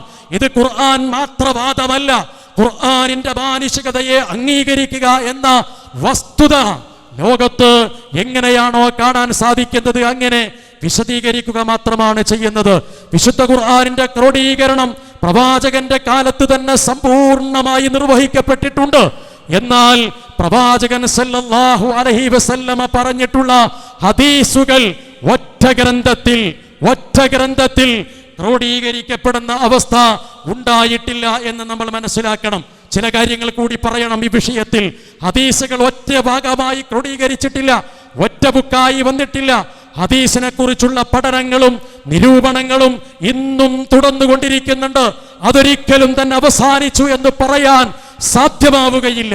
എന്തുകൊണ്ട് മഹാനായ 4-ാം ഖലീഫ അലി റളിയല്ലാഹു അൻഹുവിൽ നിന്ന് കൃത്യമായി അലി റളിയല്ലാഹു അൻഹു ക്രോഡീകരിച്ചിട്ടുള്ള ഹദീസ് ഗ്രന്ഥമാണ് സ്വഹീഫത്തു അലി ഇബ്നു അബീ ത്വാലിബ് എന്ന് പറയുന്ന ഗ്രന്ഥം. ഇത് പ്രവാചകന്റെ കാലത്ത് ക്രോഡീകരിച്ചിട്ടുള്ള ഗ്രന്ഥമാണ്. എല്ലാ പ്രവാചകന്റെ വചനങ്ങളും ഈ ഗ്രന്ഥത്തിലില്ല. ഇന്ന് ഈ പുസ്തകം നമുക്ക് വാങ്ങാൻ കിട്ടും. എന്നാൽ ഈ പുസ്തകം, ഈ ഹദീസു ഗ്രന്ഥം, ഇതിൽ പ്രവാചകന്റെ തിരുചര്യ സമ്പൂർണമായി ക്രോഡീകരിച്ചിട്ടില്ല. രണ്ടാമതായ ഒരു പുസ്തകമാണ് അബ്ദുല്ലാഹി ഇബ്നു അംർ ഇബ്നുൽ ആസിന്റെ സ്വഹീഫ എന്ന് പറയുന്നത്. സ്വഹീഫത്തു സാദിഖ എന്ന പേരിൽ അറിയപ്പെടുന്ന പുസ്തകം. ഈ സഹീഫത്തു സാദിഖ അന്ന് ക്രോഡീകരിച്ചിട്ടുള്ളതാണ്. പ്രവാചകൻ പറഞ്ഞ എല്ലാ ഹദീസുകളും അതിൽ കാണാൻ സാധിക്കുകയില്ല. അതേപോലെ തന്നെ ഹമ്മാബ് ഇബ്നു മുനബ്ബഹിന്റെ സ്വഹീഫ എന്ന് പറയുന്ന ഗ്രന്ഥം ഏറ്റവും പുരാതനമായ ഹദീസു ഗ്രന്ഥങ്ങളുടെ കൂട്ടത്തിൽ എണ്ണിയിട്ടുള്ള ഒരു ഗ്രന്ഥമാണ് ഹമ്മാബ് ഇബ്നു മുനബ്ബഹിന്റെ ഗ്രന്ഥം.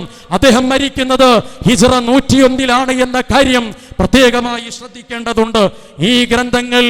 ഈ ഗ്രന്ഥങ്ങൾ കൃത്യമായി നമുക്ക് കാണാം.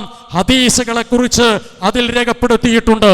എന്നാൽ 40-ാമത്തെ വയസ്സ് മുതൽ 63 വയസ്സ് വരെ പ്രവാചകൻ ജീവിക്കുന്നു. പ്രവാചകനായി വിശുദ്ധ ഖുർആനിന്റെ വിശദീകരണമായി പ്രവാചകൻ സല്ലല്ലാഹു അലൈഹി വസല്ലമയുടെ തിരുചര്യ ലഭ്യമാവുകയും ചെയ്യുന്നു. അവ പ്രവാചകന്റെ സഹാബികളുടെ കാലഘട്ടത്തിൽ രേഖപ്പെടുത്തിയിട്ടുണ്ട്. സമ്പൂർണമായി രേഖപ്പെടുത്തിയിട്ടില്ല, സമ്പൂർണമായി ക്രോഡീകരിച്ചിട്ടില്ല. അതുകൊണ്ട് തന്നെ പിൻകാലഘട്ടങ്ങളിൽ പ്രസ്തുത ഗ്രന്ഥങ്ങളെ കുറിച്ചുള്ള നിരൂപണങ്ങൾ നിർവഹിക്കപ്പെട്ടിട്ടുണ്ട്. ആ നിരൂപണങ്ങൾ നിർവഹിക്കപ്പെട്ടിട്ടുണ്ട്. ഞാൻ എൻ്റെ വിഷയത്തിന്റെ പൂർണ്ണതയ്ക്ക് വേണ്ടി മാത്രം ചില കാര്യങ്ങൾ നിങ്ങളുടെ ശ്രദ്ധയിൽപ്പെടുത്തുകയാണ്. മഹാനായ ഇമാം ബുഖാരി റഹ്മത്തുള്ളാഹി അലൈഹി വിശുദ്ധ ഖുർആനിന്റെ ശേഷം മുസ്ലിം ലോകം അംഗീകരിക്കുന്ന ഏറ്റവും പ്രധാനപ്പെട്ട ഹദീസ് ഗ്രന്ഥം അത് ഇമാം ബുഖാരിയുടെ ഹദീസ് ഗ്രന്ഥമാണ്. ആർക്കും അതിൽ തർക്കമില്ല. എന്നാൽ ഇമാം ബുഖാരിയുടെ ഹദീസ് ഗ്രന്ഥം ക്രോഡീകരിക്കുന്നതിന് മുമ്പ്, ഇമാം ബുഖാരി ഹദീസ് ഗ്രന്ഥം എഴുതുന്നതിന് മുമ്പ് എത്രയോ ഗ്രന്ഥങ്ങൾ മുസ്ലിം ലോകത്ത് വിരചിതമായിട്ടുണ്ട്. ചില കാര്യങ്ങൾ മാത്രം ഒറ്റ വായനയിൽ വായിച്ചു പോവുകയാണ്. മുസ്നദ് അബി ഹനീഫ, ഇമാം അബൂ ഹനീഫയുടെ മുസ്നദിൽ 500ഓളം ഹദീസുകൾ രേഖപ്പെടുത്തിയിട്ടുണ്ട്. ഇമാം മാലിക്കിന്റെ മുവത്തയിൽ 3676 ഹദീസുണ്ട്. ഇമാം മുഅമ്മർ ബിൻ റാഷിദിന്റെ ജാമിഇൽ 21032 ഹദീസുണ്ട്. ഇമാം ബുഖാരിയുടെ ഉസ്താദായിട്ടുള്ള ഹുമൈദിയുടെ മുസ്നദിൽ 1137 ഹദീസുണ്ട്. ഇമാം അബ്ദുർ റസാഖിന്റെ മുസന്നഫിൽ 19418 ഹദീസുണ്ട്. ഇമാം മുബാറക്കിന്റെ അസ്സുഹുദ് വറഖായിഖിൽ 1627 ഹദീസുണ്ട്. ഇബ്നു വഹബിന്റെ അൽ ജാമിഅ ഫിൽ ഹദീസിൽ 717 ഹദീസുണ്ട്. അബൂദാവൂദ് തയാലൂസിയുടെ മുസ്നദിൽ 2890 ഹദീസുണ്ട്. അബ്ദുർ റസാഖ് സൻആനിയുടെ അൽ അമാലി ഫിൽ ആഥാരി സ്വഹാഫ എന്ന് പറയുന്ന ഗ്രന്ഥത്തിൽ 200 ഹദീസുകളുണ്ട്. ഇബ്നു അബീ ശൈബയുടെ മുസ്നദിൽ 998 ഹദീസുണ്ട്. ഇമാം ഷാഫിയുടെ മുസ്നദിൽ 709 ഹദീസുണ്ട്. അഹ്മദ് ഇബ്നു ഹംബദിന്റെ മുസ്നദിൽ 27647 ഹദീസുണ്ട്. അബൂ യൂസുഫ് അൻസാരിയുടെ കിതാബുൽ ആസാറിൽ 1067 ഹദീസുണ്ട്. മുഹമ്മദ് ഇബ്നു ഹസൻ ശൈബാനിയുടെ കിതാബുൽ ആഥാറിൽ 268 ഹദീസുണ്ട്. സഈദ് ഇബ്നു മൻസൂർ ഇമാം ബുഖാരിയുടെ ഉസ്താദായിട്ടുള്ള ഹുമൈദിയുടെ ഉസ്താദാണ്. സഈദ് ഇബ്നു മൻസൂർ അദ്ദേഹത്തിന്റെ സുനനിൽ 2978 ഹദീസുകൾ കാണാൻ സാധിക്കുന്നതാണ്. ഞാൻ സൂചിപ്പിക്കുന്നത് 70,000-ഓളം വരുന്ന ഹദീസുകൾ ഇമാം ബുഖാരി ഹദീസ് രേഖപ്പെടുത്തുന്ന സമയത്ത് ഗ്രന്ഥങ്ങളിൽ ക്രോഡീകരിച്ച് വെച്ചിട്ടുണ്ട്. ഈ ഗ്രന്ഥങ്ങളെല്ലാം തന്നെ ഇന്ന് പണം കൊടുത്താൽ ലഭ്യമാകുന്ന ഗ്രന്ഥങ്ങളാണ് എന്ന് ഹദീസിനെ കുറിച്ച് പഠനം നടത്തുന്ന ആർക്കും ബോധ്യമാകുന്നതാണ്. പക്ഷേ എന്തുകൊണ്ടാണ് ഇമാം ബുഖാരിയുടെ മുമ്പ് ക്രോഡീകരിക്കപ്പെട്ട ഗ്രന്ഥങ്ങൾ, ഇമാം മാലിക്കിന്റെ മുവത്ത, ഇമാം ഷാഫി അവലംബിച്ചിട്ടുള്ള ഹദീസിന്റെ ഗ്രന്ഥമാണ്. ഇമാം മാലിക്കിന്റെ മുവത്തയെ കുറിച്ച് ഇമാം ഷാഫി റഹ്മത്തുള്ളാഹി അലൈഹി നിരൂപണം നടത്തിയിട്ടുണ്ട്. എന്തുകൊണ്ടാണ് നിരൂപണം നടത്തേണ്ടി വന്നത്? നിദാന ശാസ്ത്രമുള്ളത് കൊണ്ടാണ്. ഇമാം ബുഖാരി അദ്ദേഹത്തിന്റെ സ്വഹീഹിൽ രേഖപ്പെടുത്തിയത് 7000 ചില്ലാനത്തോളം ഹദീസുകളാണ്. 10,000-ഓളം ഹദീസ് പോലും രേഖപ്പെട്ട് കിടക്കുന്നില്ല. ആ ഹദീസുകൾ ഇമാം ബുഖാരി രേഖപ്പെടുത്തി. ബാക്കിയുള്ള ഹദീസുകൾ എവിടെ പോയി? സിഹാഹു സിത്ത മുഴുവനായി പരിശോധിച്ചാലും ഈ ഹദീസുകൾ ഒരു പക്ഷേ നമുക്ക് കണ്ടെത്തുക സാധ്യമല്ല. ഇതിനർത്ഥം ഹദീസുകൾ ചോർന്നു പോയിട്ടുണ്ട് എന്ന യുക്തിവാദ വിമർശനത്തെ സത്യപ്പെടുത്തുകയല്ല, മറിച്ച് പിൻകാലക്കാരായ ആളുകൾ പ്രവാചകന്റെ പേരിൽ പറഞ്ഞു എന്ന് പറഞ്ഞ് കുറെ ഭാഗങ്ങൾ രേഖപ്പെടുത്തിയിട്ടുണ്ടായിരിക്കാം. അതേപോലെ തന്നെ അവിടെയും ഇവിടെയും ഒക്കെ കേൾക്കുകയും മനസ്സിലാക്കുകയും ചെയ്തിട്ടുള്ള ഭാഗങ്ങൾ പ്രവാചകനിലേക്ക് ചേർത്തുകൊണ്ട് അവതരിപ്പിച്ചതും നമുക്ക് കാണാൻ സാധിക്കുന്നതാണ്. അതുകൊണ്ട് തന്നെ അത്തരം ഘട്ടങ്ങളിൽ നിദാന ശാസ്ത്രപ്രകാരം സ്വഹീഹായ ഹദീസ്, ദഈഫായ ഹദീസ് എന്ന പരിഗണന ഇസ്ലാമിക ലോകത്ത് കൃത്യമായി വന്നിട്ടുണ്ട്. നിദാന ശാസ്ത്രപ്രകാരം ഹദീസുകൾ പരിഗണിക്കപ്പെടേണ്ടത് അനിവാര്യമാണ് എന്ന കാര്യം വളരെ കൃത്യമായി ഇസ്ലാമിക സമൂഹം അംഗീകരിക്കുന്ന കാര്യമാണ്. ഈ നിദാന ശാസ്ത്രം കൃത്യമായി പരിഗണിച്ചുകൊണ്ടായിരിക്കണം ഹദീസുകൾ വിശകലനം നടത്തേണ്ടത് എന്നത് വളരെ വ്യക്തമായ കാര്യമാണ്. നിങ്ങൾക്കൊന്ന് രണ്ട് ക്ലിപ്പുകൾ ഈ വിഷയ സംബന്ധമായി കേൾക്കാവുന്നതാണ്. രണ്ടാമത്തെ തത്വം പഠിപ്പിച്ചത് ബൈനൽ ഖുർആനിൽ കരീം വസ്സുന്ന, വിശുദ്ധ ഖുർആനും പ്രവാചക വചനങ്ങളും തമ്മിൽ വൈരുദ്ധ്യമുണ്ടാവില്ല. അത് അടിസ്ഥാന തത്വമാണ്. എന്തുകൊണ്ട്? ഖുർആൻ വഹയാണ്, ഹദീസും വഹയാണ്. ഖുർആൻ അല്ലാഹുവിൽ നിന്നുള്ള ബോധനമാണ്, ഹദീസും അല്ലാഹു തആല നൽകുന്ന ബോധനം അടിസ്ഥാനമാക്കി പ്രവാചകൻ പഠിപ്പിച്ചതാണ്. പ്രവാചകന്റെ ഹദീസുകൾ അല്ലെങ്കിൽ ഹദീസായി വരുന്ന കാര്യങ്ങൾ ഖുർആനിനെതിരാകാൻ പാടില്ല എന്നത് ഹദീസ് സ്വീകരിക്കുമ്പോഴുള്ള മാനദണ്ഡമാണ്. ഈ മാനദണ്ഡം പാലിച്ചിട്ടാണോ ഹദീസ് ഉദ്ധരിക്കുന്നത്? ആണോ? ഗർഭവതികളായ സ്ത്രീകൾക്ക് അബോർഷൻ വരുത്താൻ ജിന്നുകൾക്ക് കഴിയും എന്ന് ബഹുമാനപ്പെട്ട ഒരു പണ്ഡിതൻ പറയുന്നുണ്ടല്ലോ. ഏത് ഖുർആനിലാണ് ഇതിൽ തെളിവ്? ഏത് ഖുർആൻ ആയത്തിന്റെ അടിസ്ഥാനത്തിലാണ് ഇത് പറഞ്ഞത്? ഏത് പ്രവാചകന്റെ ഹദീസിലാണ് ഈ ഭാഗമുള്ളത്? സമയത്തിന്റെ പരിമിതി കൊണ്ട് വിശദീകരിക്കുന്നില്ല. ഖുർആനിനെതിരാവുകയില്ല സ്വഹീഹായ ഹദീസ് എന്നതാണ്. സ്വഹീഹായ ഹദീസ് ആകണമെങ്കിൽ കൂട്ടരെ അത് ഖുർആനിനെതിരാകാൻ പാടില്ല എന്ന നിബന്ധനയാണുള്ളത്. ആ നിബന്ധന പാലിച്ചിട്ടായിരിക്കണം സ്വഹീഹ് എന്ന് പറയേണ്ടത്. ഒരു ഹദീസ് സ്വഹീഹായി കഴിഞ്ഞാൽ പിന്നീട് ഖുർആനിനെതിരാകുവോ, ഖുർആനിനെതിരായ സ്വഹീഹായ ഹദീസ് ഉണ്ടോ, നിങ്ങൾക്ക് തെളിയിക്കാൻ പറ്റുമോ എന്നതാണ്. മലയാളത്തിൽ ഒരു പ്രസ്താവന ഇറക്കുമ്പോൾ പറഞ്ഞത് എന്താണെന്നെങ്കിലും മനസ്സിലാവണ്ടേ? ഒരു കാര്യം സ്വഹീഹായ ഹദീസ് ആകണമെങ്കിൽ ബഹുമാനപ്പെട്ട മുസ്ലിയാർ പറയുന്നു അത് ഖുർആനിനെതിരാകാൻ പാടില്ല. ഖുർആനിനെതിരാകാൻ പാടില്ല എന്ന നിബന്ധന പരിഗണിച്ചതിനു ശേഷമാണ് എന്ത് വരിക? ഹദീസ് സ്വഹീഹാകുക. പിന്നെ ഈ സ്വഹീഹായ ഹദീസ് എങ്ങനെ ഖുർആനിനെതിരാകുക? അതിന് തെളിവ് വെച്ചിട്ട് കാര്യമുണ്ടോ? ഇല്ല. രണ്ടാമത്തെ നിബന്ധന എന്താണ്? അഞ്ചാമത്തെ നിബന്ധന പണ്ഡിതന്മാർ പരിചയപ്പെടുത്തിയത് ഫഹ്മു അസ്ബാബി വുറൂദിൽ ഹദീസ്. ഒരു ഹദീസിന്റെ സന്ദർഭം മനസ്സിലാക്കണം. നബി എപ്പോഴാണ് പറഞ്ഞത്, ആരോടാണ് പറഞ്ഞത്, ഏത് അവസ്ഥയിലാണ് പറഞ്ഞത്, എന്തുദ്ദേശത്തിലാണ് പറഞ്ഞത്, അത് പറഞ്ഞ സന്ദർഭമുണ്ട്. വിശുദ്ധ ഖുർആനിന് അസ്ബാബുൻ നുസൂൽ ഉള്ളതുപോലെ ഹദീസുകൾക്ക് അസ്ബാബുൽ വുറൂദ്, ഒരു ഹദീസ് വരാനുള്ള പശ്ചാത്തലം എന്താണ്, ആ പശ്ചാത്തലം മനസ്സിലാക്കുമ്പോഴാണ് അതിന്റെ വിശദാംശങ്ങൾ ഗ്രഹിക്കാൻ കഴിയുക. എന്താണ്? വിശുദ്ധ ഖുർആനിലെ സബബുൻ നുസൂൽ ഉള്ളതുപോലെ ഹദീസുകൾക്ക് കൃത്യമായ വുറൂദ്, എവിടെന്നാണ്, എങ്ങനെയാണ്, എപ്പോഴാണ് അത് അവതരിച്ചത് എന്നുണ്ട്. നമ്മൾ ഖുർആനിനെ മനസ്സിലാക്കുന്നത് സബബുൻ നുസൂലിന്റെ അടിസ്ഥാനത്തിലാണല്ലോ. ശരി, ജിന്നിന്റെയും പിശാചിന്റെയും പിന്നാലെയാണല്ലോ കാര്യമായിട്ട് പണി. ആ കൂട്ടത്തിലൊരു ഹദീസ്, നിങ്ങൾ ഉദ്ധരിക്കുന്നൊരു ഹദീസ് ഉണ്ടല്ലോ. ഏതാണ് ആ ഹദീസ്? മനുഷ്യന്റെ ശരീരത്തിൽ രക്തമുള്ളിടത്തൊക്കെ പിശാച് സഞ്ചരിക്കുമെന്നാണ്. പിശാച് കയറും കൂടും ഇറക്കും എന്നൊക്കെ പറയാൻ ഈ ഹദീസ് ഉദ്ധരിക്കലുണ്ട്. ഈ ഹദീസിന്റെ സബബുൻ നുസൂൽ എന്താ? ഈ ഹദീസിന്റെ സബബുൻ നുസൂൽ എന്താ? ജിന്നടിച്ചിറക്കാനും ജിന്നിറക്കാനും കയറ്റാനും പുളിക്കലും അതേപോലെ തന്നെ വയനാടുമൊക്കെ കേറിയ ജിന്നിനെ ഇറക്കാനും ബഹുമാനപ്പെട്ട ബാലുശ്ശേരിക്കാരനായ ഒരാൾ പറഞ്ഞതുപോലെ എല്ലാ ശാഖകളിലും ജിന്നിറക്കൽ കേന്ദ്രങ്ങൾ, പിശാചിറക്കൽ കേന്ദ്രങ്ങളൊക്കെ നടത്താനുള്ളതിന്റെ തെളിവാണോ ഇത്? അല്ല. ഇതെന്താണ്? നമ്മുടെ ഉമ്മയായ സഫിയ റളിയല്ലാഹു അൻഹ, ഉമ്മഹാത്തുൽ മുഅ്മിനീൻ, സുബഹി നമസ്കാര സമയത്ത് നബി സല്ലല്ലാഹു അലൈഹി വസല്ലം ഇങ്ങനെ അവരോട് സംസാരിച്ച് നിൽക്കുന്ന സമയത്ത് സഹാബികളുടെ കൂട്ടത്തിൽപ്പെട്ട ഒരാളിങ്ങനെ പോയപ്പോൾ നബി പറഞ്ഞിട്ട് ഇങ്ങോട്ട് വാ എന്ന് പറഞ്ഞു. ഇതെന്റെ ഭാര്യയാണ് എന്ന് പറഞ്ഞ് തിരിച്ചു വിട്ടു. ഇതാണ് അതിന്റെ സബബുൻ നുസൂല്. എന്നിട്ട് റസൂലുള്ളാഹി പറഞ്ഞ എന്താ? രക്തം പോകുന്ന സ്ഥലങ്ങളിലൊക്കെ പിശാച് കയറുമെന്നാണ്. എന്താ ഇത് മനസ്സിലായത്? മനുഷ്യനെ സംബന്ധിച്ചിടത്തോളം ജീവൻ നിലനിൽക്കുന്ന ഒരാള്, അയാൾക്ക് ജീവൻ ഉണ്ടെങ്കിൽ നിശ്ചയം പിശാചിന്റെ വസുവാസ് അയാൾക്ക് കയറും.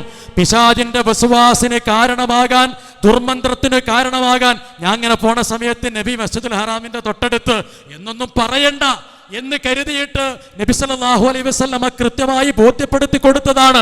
ശരി, ആ സബബുൻ നുസൂൽ അനുസരിച്ച് തന്നെയാണോ നിങ്ങൾ ഈ ഹദീസിനെ വ്യാഖ്യാനിക്കാറുള്ളത്? ഒരു ഹദീസ് സ്വീകരിക്കണമെങ്കിൽ അതിന് കൃത്യമായ ചില നിബന്ധനകളുണ്ട്. ആ നിബന്ധനകൾ കൃത്യവും വ്യക്തവുമായി നിങ്ങളെ സ്വീകരിക്കുന്നുണ്ടോ ഇല്ലയോ എന്നത് ഒരു വേള നിങ്ങൾ തന്നെ അവതരിപ്പിക്കുന്ന നിബന്ധനകൾ ഒന്നുകൂടി കേട്ടതിന് ശേഷം ആ കാര്യങ്ങൾ വിശകലനം ചെയ്ത് ഞങ്ങൾ ഏതൊക്കെ ഹദീസുകളാണ് ഉദ്ധരിച്ചത്, അതൊക്കെ ഈ നിബന്ധന ഉൾക്കൊള്ളുന്നതാണോ അല്ലയോ എന്ന് ഒരു സ്വയം പരിശോധന ആവശ്യമാണ്. നിങ്ങൾക്കും ആവശ്യമാണ്. മനുഷ്യരെന്ന നിലയ്ക്ക്, പണ്ഡിതന്മാരായ ആളുകൾ മനുഷ്യരെന്ന നിലയ്ക്ക് എല്ലാവർക്കും ഈ വിഷയത്തിൽ ഒരു പരിശോധന ആവശ്യമാണ്. അടുത്തത് കൂടി കേട്ടോളൂ. പണ്ഡിതന്മാർ പരിചയപ്പെടുത്തി മതത്തിന്റെ അടിസ്ഥാന തത്വങ്ങൾ ഗ്രഹിച്ചുകൊണ്ട് വേണം ഒരു ഹദീസിന് അർത്ഥം പറയാൻ. ആ ഹദീസ് മാത്രമല്ലല്ലോ മതത്തിനുള്ളത്. ആയിരക്കണക്കായ ഹദീസുകളുണ്ട്, ആയിരക്കണക്കായ ഖുർആനിക വചനങ്ങളുണ്ട്. അവയെല്ലാം ഉൾക്കൊള്ളുന്ന ചില അടിസ്ഥാന തത്വങ്ങളുണ്ട്. ആ തത്വങ്ങളെ മുഴുവൻ ഗ്രഹിച്ചിട്ട് വേണം ഒരു ഹദീസിന് അർത്ഥം കൽപ്പിക്കാൻ. ആയിരക്കണക്കായ ഖുർആനിലെ വചനങ്ങളും ഇസ്ലാമിന്റെ പൊതുവായ തത്വങ്ങളും പരിഗണിച്ചുകൊണ്ടായിരിക്കണം എന്ത് ചെയ്യേണ്ടത്? ഒരു ഹദീസ് അവതരിപ്പിക്കേണ്ടത് എന്നാണ്. 10 വർഷക്കാലത്തെ വിസ്ഡം വിഭാഗത്തിന്റെ പ്രബോധന പ്രവർത്തനങ്ങളിൽ ഉന്നയിക്കപ്പെട്ടിട്ടുള്ള ഹദീസുകളൊക്കെ യഥാർത്ഥത്തിൽ വിശുദ്ധ ഖുർആനിന്റെ മൗലിക സത്യങ്ങൾക്കും ഇസ്ലാമിന്റെ പൊതു തത്വങ്ങൾക്കും ഒക്കെ അടിസ്ഥാനമാക്കി അവതരിപ്പിക്കപ്പെട്ടതാണോ? ആണോ? പരിശോധനാ വിധേയമാക്കേണ്ടതാണ്. ഞാൻ സൂചിപ്പിക്കുന്നത് ഒരു ഹദീസ് സ്വീകരിക്കുന്നിടത്തുള്ള അതിൻ്റെ നിബന്ധനകൾ, നിദാന ശാസ്ത്രപ്രകാരം വന്ന നിബന്ധനകൾ കൃത്യമായി പാലിച്ചതിനു ശേഷമായിരിക്കണം ഹദീസുകളെ സ്വീകരിക്കേണ്ടത്. അത്തരം നിബന്ധനകൾ പാലിച്ചതിന് ശേഷമാണ് KNM മർക്കസു ദഅവ തീർച്ചയായും ഹദീസുകൾ സ്വീകരിക്കുകയുള്ളൂ എന്ന് കൃത്യമായി മുസ്ലിം ലോകത്തിന്റെ അഭിപ്രായമായ ആ അഭിപ്രായം, റസൂലുള്ളാഹി പഠിപ്പിച്ചിട്ടുള്ള അഭിപ്രായം കൃത്യമായി പ്രഖ്യാപിക്കുകയാണ്. നിങ്ങൾക്ക് വേണമെങ്കിൽ നിങ്ങളുടെ കാര്യങ്ങൾ തീരുമാനിക്കുന്നതിനും നിങ്ങൾ ഉദ്ദേശിക്കുന്ന കാര്യങ്ങൾ നടപ്പിലാക്കുന്നതിനും ഇടത്തുനിന്ന് വലത്തുനിന്ന് ഇടത്തോട്ട് എഴുതിയിട്ടുള്ള ഏതു ഭാഗങ്ങളും സ്വീകരിക്കുന്നതിന് ഞങ്ങളേതായിരുന്നാലും തടസ്സം നിൽക്കുന്നില്ല. പക്ഷേ ഇസ്ലാമിനെതിരായ ഭാഗങ്ങളാണ് നിങ്ങൾ സംസാരിക്കുന്നത് എങ്കിൽ കൃത്യമായും അതിനെ വിചാരണയ്ക്ക് വിധേയമാക്കുക തന്നെ ചെയ്യും എന്നാണ് സൂചിപ്പിക്കാനുള്ളത്. ഈ ഭാഗം കൂടി പറഞ്ഞ് ഞാൻ അവസാനിപ്പിക്കുകയാണ്. മുഹമ്മദ് അമാനി മൗലവി നബിചര്യം ഇസ്ലാം ശരീഅത്തിൽ അതിന്റെ സ്ഥാനവും ഇസ്ലാമി എന്ന് പറയുന്ന ഡോക്ടർ മുസ്തഫ സബായിയുടെ ഗ്രന്ഥം അതിന്റെ പരിഭാഷ നിർവഹിച്ചിട്ടുണ്ട്. മുഹമ്മദ് അമാനി മൗലവിയുടെ പാണ്ഡിത്യത്തെക്കുറിച്ച്, ഇസ്ലാഹി പ്രസ്ഥാനത്തിലെ കുലപതിയായ ആ പണ്ഡിതനെ കുറിച്ച് ദീർഘമായി ഇവിടെ സംസാരിച്ചിട്ടുണ്ട്. നിങ്ങൾ സംസാരിച്ചിട്ടുള്ളത് ആത്മാർത്ഥതയോടെയാണെങ്കിൽ അമാനി മൗലവിയുമായി ബന്ധമുള്ള ആളുകൾ നിങ്ങളുടെ കൂട്ടത്തിലുമുണ്ടല്ലോ എന്ന് ആമുഖം ചേർത്തുകൊണ്ട് പറയുന്നു. ശരി, എന്റെ വല്ലുപ്പയെ കുറിച്ച് നിങ്ങൾ പറഞ്ഞിട്ടുള്ളത് ആത്മാർത്ഥമായിട്ടാണ് എങ്കിൽ ഞാൻ വെല്ലുവിളിക്കുന്നു ഇസ്ലാമിക ശരീഅത്തിൽ, നബിചര്യം ഇസ്ലാമിക ശരീഅത്തിൽ അതിന്റെ സ്ഥാനവും എന്ന് പറയുന്ന വല്ലിപ്പ വർഷങ്ങൾക്ക് മുമ്പ് എഴുതിയിട്ടുള്ള ഈ ഗ്രന്ഥം പുനഃപ്രസിദ്ധീകരിക്കാൻ വിസ്ഡം തയ്യാറുണ്ടോ എന്ന് വെല്ലുവിളിക്കുന്നു. തയ്യാറുണ്ടോ? മുഴുവനായി നിങ്ങൾക്ക് പ്രസിദ്ധീകരിക്കാൻ കഴിയില്ലെങ്കിൽ ഇതിലെ ഈ നിബന്ധനകളും വിശദമായി പറഞ്ഞ കാര്യങ്ങളും ഒന്ന് പ്രസിദ്ധീകരിക്കണം. ഹദീസ് നിഷേധത്തിനെതിരെ കാലാകാലങ്ങളായി ശബ്ദിച്ചു കൊണ്ടിരിക്കുകയാണെന്ന് ആവർത്തിച്ചാവർത്തിച്ച് നിങ്ങൾ പറയുന്നുണ്ട് എങ്കിൽ ഹദീസ് നിഷേധത്തിന്റെ ചരിത്രവും ഓറിയന്റലിസ്റ്റ് വ്യാഖ്യാനങ്ങളും എല്ലാം നിർവഹിച്ചിട്ടുള്ള അതിബൃഹത്തായ ഒരു ഗ്രന്ഥമാണിത്. ഇതൊന്ന് പുനഃപ്രസിദ്ധീകരിക്കണം. ആ പുനഃപ്രസിദ്ധീകരിക്കുന്നതിനാവശ്യമായ, നിങ്ങൾ പറഞ്ഞ പോലെ തന്നെ പുനഃപ്രസിദ്ധീകരിക്കുന്നതിനാവശ്യമായിട്ടുള്ള എല്ലാ കാര്യങ്ങളും ബാക്കി നമ്മൾ ചെയ്തു തരാം. നിങ്ങൾ തയ്യാറുണ്ടോ ഇല്ലയോ എന്ന് ഇനി അതിന് വിശദീകരണം പറയുന്ന കൂട്ടത്തിൽ സൂചിപ്പിക്കണമെന്ന് മാത്രമാണ് പറയുന്നത്. സമയത്തിന്റെ പരിമിതി കൊണ്ട് അതിന്റെ നിബന്ധനകൾ മാത്രം വായിച്ചു പോവുകയാണ്. ഒന്ന്, ഹദീസിലെ വാചകങ്ങൾ ഹദീസിലെ വാചകങ്ങൾ ആരോഗ്യകരമല്ലാതെ ഇരിക്കുക. അറബി സാഹിത്യ രഹസ്യങ്ങളെക്കുറിച്ചും ശൈലീ വ്യത്യാസങ്ങളെക്കുറിച്ചും പരിചയമുള്ളവർക്ക് ഇത് മനസ്സിലാക്കാൻ സാധിക്കുകയുള്ളൂ. രണ്ട്, ആശയം സ്വീകാര്യമല്ലാതായിരിക്കുക. ഇതിന് കാരണം പലതാകാം. ചിലപ്പോൾ വ്യാഖ്യാനം നൽകി ഒപ്പിക്കാൻ കഴിയാത്ത വിധം പ്രാഥമിക ബുദ്ധിക്ക് എതിരായതായിരിക്കാം. പ്രാഥമിക ബുദ്ധിക്ക് എതിരായ കാര്യങ്ങൾ ഹദീസുകളിൽ വരാൻ പാടില്ല എന്ന് കൃത്യമായി രേഖപ്പെടുത്തുകയാണ്. അനുഭവത്തിന് വിരുദ്ധമാവുക, വൈദ്യശാസ്ത്രത്തിലും മറ്റും സ്ഥിരപ്പെട്ടിട്ടുള്ള തത്വങ്ങൾക്കെതിരാവുക, ചരിത്ര സത്യത്തിന് നിരക്കാത്തതാവുക, അള്ളാഹുവിന്റെ പരിശുദ്ധിക്കും മഹത്വത്തിനും യോജിക്കാത്തതാവുക, അള്ളാഹു ഈ ലോകത്ത് നടപ്പിൽ വരുത്തിയിട്ടുള്ള നടപടിക്രമങ്ങൾക്ക് വിരുദ്ധമാവാതിരിക്കുക എന്നിങ്ങനെ പലതും ഇതിൽ ഉൾപ്പെടുന്നു. സുബൈക്ക് നമ്മളെ വിളിച്ച് എണീപ്പിക്കാൻ ആരോ ഒരാളുണ്ടത്രേ. സൈക്കിളുമൊക്കെ പോകുമ്പോൾ കുത്തിമറിഞ്ഞ് വീഴാതിരിക്കാൻ ആരോ ഒരാളുണ്ടത്രേ. അള്ളാഹു ഈ ദുനിയാവിൽ നടപ്പിലാക്കിയിട്ടുള്ള പ്രകൃതി നിയമത്തിന് എതിരാകാൻ പാടില്ല എന്നത് ഹദീസിന്റെ നിദാന ശാസ്ത്രത്തിന്റെ നിബന്ധനകളിൽ മുഹമ്മദ് അമാനി മൗലവി രേഖപ്പെടുത്തുകയാണ്. ഖുർആൻ, മൂന്നാമത്തേത്, ഖുർആൻ തുറന്ന ഭാഷയിൽ പ്രസ്താവിച്ചതിനോട് വ്യാഖ്യാനത്തിന് പഴുതില്ലാത്ത വിധം എതിരാവാതിരിക്കുക. അല്ലെങ്കിൽ മുതവാത്തിറായി വന്ന സുന്നത്തിന്റെ തുറന്ന പ്രസ്താവനയ്ക്ക് അതിനും എതിരായി വരാൻ പാടുള്ളതല്ല. നബി സല്ലല്ലാഹു അലൈഹി വസല്ലമയുടെ കാലത്തെ ചരിത്ര യാഥാർത്ഥ്യങ്ങൾക്ക് എതിരാവാതിരിക്കുക. ഹദീസ് റാവിയുടെ ആശയത്തോട് യോജിച്ചതായിരിക്കുകയും ആ ആശയത്തിൽ അയാൾ പക്ഷപാത മനസ്ഥിതിയുള്ളവനാകാതിരിക്കുകയും ചെയ്യുക എന്നത്. ഞാൻ അവസാനിപ്പിക്കുകയാണ്. 10-12 വരുന്ന നിബന്ധനകൾ വളരെ കൃത്യമായി ഈ ഗ്രന്ഥത്തിൽ രേഖപ്പെടുത്തിയിട്ടുണ്ട്.